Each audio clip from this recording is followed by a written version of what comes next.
Salut les amis, j'espère que vous vous portez bien. On va rapprocher un peu la caméra. Quelque chose comme ça. Donc aujourd'hui je tourne une vidéo que j'avais pas du tout prévu de réaliser. Là je pars pour environ 24 heures sur le terrain en montagne. Et je me suis dit ça peut être l'occasion de vous présenter ce que je prends avec moi pour ce genre de sortie animalière. Donc vous allez voir, le sac est quand même très complet, il y a plein de petites choses. La vidéo risque de prendre un petit moment, donc installez-vous. On perd pas de temps et on commence tout de suite avec le sac de couchage. Donc voilà, j'utilise un sac de couchage Warmth. Donc c'est un sac de couchage qui vient de chez XP, le magasin XP. C'est quand même un sac de couchage qui est conçu pour l'hiver. Il est annoncé moins 24 en confort. Donc je peux dormir tranquillement jusqu'à moins 24 degrés. À savoir que là on est au mois de septembre, bientôt mi-septembre. En altitude, donc là où je serai ce soir, à environ 1500 mètres d'altitude. La nuit, la température va descendre entre 5 et 6 degrés maximum. Donc c'est pas impossible que j'ai un peu chaud cette nuit. Et quand ça se passe comme ça, j'ai juste à ouvrir le sac de couchage sur le côté pour me faire un peu d'air. Allez! Avant de vous montrer ce qu'il y a dans le sac, je vous montre le sac. Donc ça c'est un sac que j'avais quand j'étais dans l'armée de terre, quand j'étais militaire. Je peux pas vous dire qui fabrique ça, je ne sais pas. Après ça doit se trouver dans les surplus militaires certainement. C'est vraiment un sac qui est très bien conçu et puis c'est surtout très costaud. Ça fait plusieurs années que je l'ai maintenant et il n'a pas bougé, donc c'est vraiment un bon investissement si vous prenez ce genre de sac. Ici sur le côté on retrouve le drone, donc pour tout ce qui est vue aérienne. Je le prends souvent avec moi quand je pars sur le terrain. Il y a toujours une bonne ambiance le matin ou le soir au soleil couchant. Ensuite je prends avec moi donc l'objectif. Putain, fais chier. Ah non. Et voilà. Alors je pense que je vous ai bien eu parce qu'en fait c'est une tasse que j'ai fait exprès de faire tomber évidemment. Donc en fait oui c'est ce qui me sert de tasse sur le terrain. Et là-dedans on peut retrouver donc il y a 2 barres de céréales et une petite compote. Très important, c'est pas la boîte, c'est ce qu'il y a dans la boîte. Une batterie pour l'appareil photo, une batterie de rechange et une carte SD. Combien de fois ça m'est arrivé de m'installer et de voir que le logement à carte SD est vide. Et on se sent bien seul dans ces moments-là. Donc maintenant j'ai toujours ça dans mon sac. Une lampe frontale, vu qu'on va passer la nuit. Vous allez voir, il y a beaucoup de choses qui ne sont pas forcément en lien avec la photographie animalière. Je dirais même que 80% du sac n'a rien à voir avec la photo animalière. Je suis désolé, ils sont en train de couper du bois, j'espère que c'est pas trop audible au micro.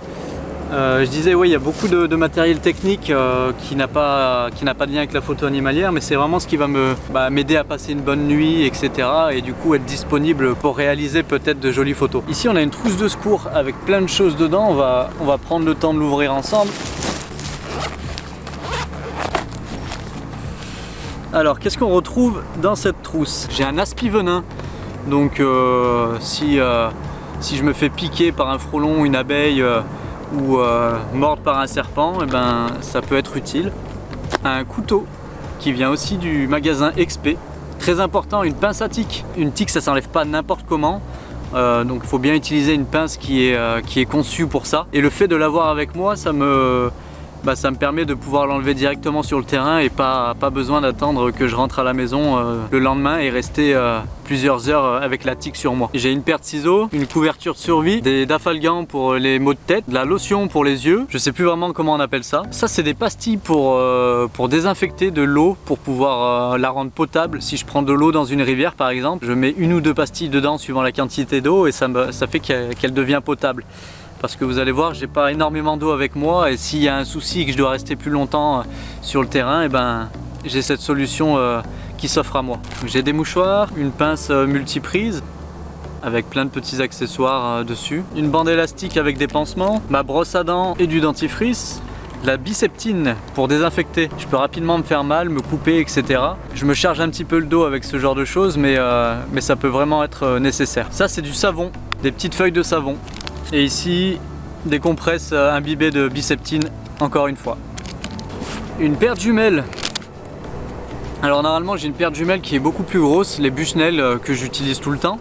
Mais quand je pars comme ça avec un sac à dos pour plusieurs jours, j'allège un petit peu le sac là où je peux. Donc j'utilise cette paire de jumelles qui est bien plus légère que les autres. Et elles font très bien le boulot. Une batterie de secours pour le téléphone. Bon, celle-ci est solaire, mais honnêtement c'est pas super fonctionnel, donc je vous conseille pas d'acheter ce modèle là pour ça en tout cas. Après elle fonctionne très bien comme les autres batteries externes, hein. Et puis celle-ci a une petite lampe en plus, si toutefois j'ai un souci avec ma lampe frontale, ça peut dépanner.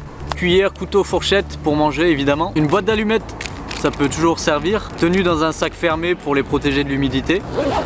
Voilà, je vous remets rapidement dans le contexte. Je pars pour 24 heures sur le terrain, en altitude, en montagne. Je serai un petit peu éloigné de tout, donc c'est vraiment pour ça que je prends tout ça avec moi. Quand je pars à côté de la maison pour faire de la photo animalière, évidemment, je ne vais pas prendre tout ça avec moi, hein. Donc mes gants pour la photo, mon cache-cou pour me cacher le visage, un piège photo. Alors pourquoi un piège photo? Pour la simple et bonne raison qu'une fois je me suis retrouvé à plusieurs heures de marche de ma voiture et de chez moi. Je suis tombé sur une carcasse et j'aurais bien aimé avoir un piège photo pour pouvoir la mettre en place et revenir la chercher quelques semaines après, mais c'était pas possible. Donc depuis ce jour-là, j'emmène toujours un piège photo avec moi. Ça c'est mon hamac. J'ai pris l'habitude de dormir en hamac, je trouve ça vraiment très rapide de mise en œuvre et assez confortable. Plus celui-ci, il a une moustiquaire, donc il me protège un petit peu des insectes, etc. Ça c'est une protection pour la pluie pour mon appareil photo. On n'est jamais certain de la météo et ça peut rendre vraiment service d'avoir ça dans le sac et se dire qu'on peut sortir le matériel photo même si la météo est pas bonne. Ici on a ma tenue de camouflage que je vais enfiler par-dessus mes vêtements.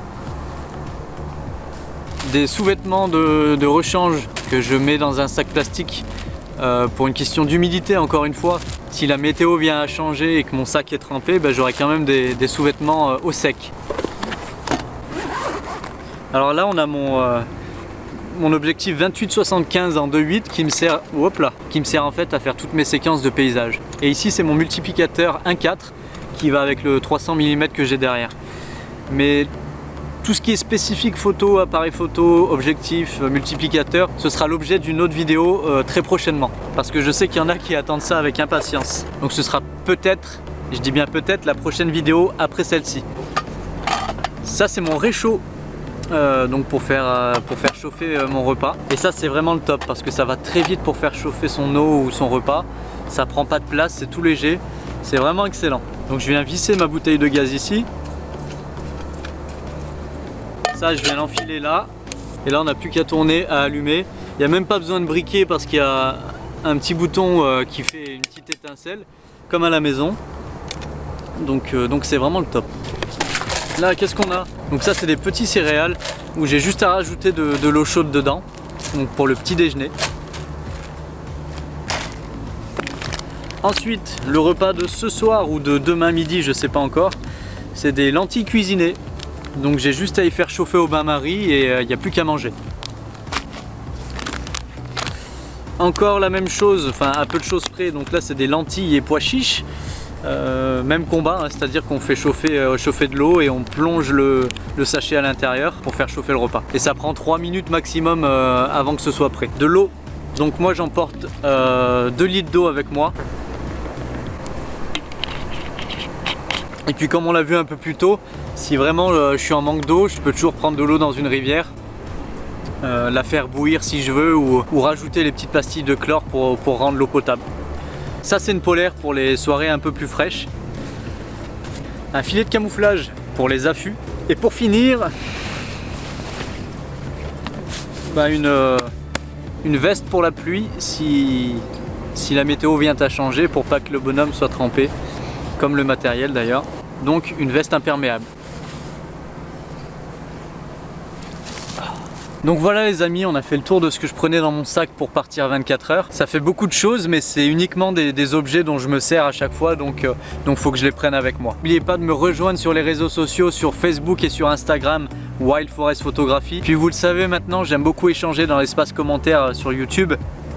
Donc dites-moi s'il y a des choses que j'aurais pu rajouter dans mon sac, Si vous avez des choses à me conseiller que vous prenez quand vous partez sur le terrain, ou des choses que je peux peut-être enlever pour me faire économiser de la place et du poids, n'hésitez pas à me donner votre avis sur tout ça, moi ça m'intéresse. J'ai plus qu'à refaire mon sac derrière moi et puis à monter, voir si les cerfs ont commencé doucement à bramer ou pas. S'il y a de l'activité, on est mi-septembre bientôt, donc je veux voir si ça commence à bouger ou pas.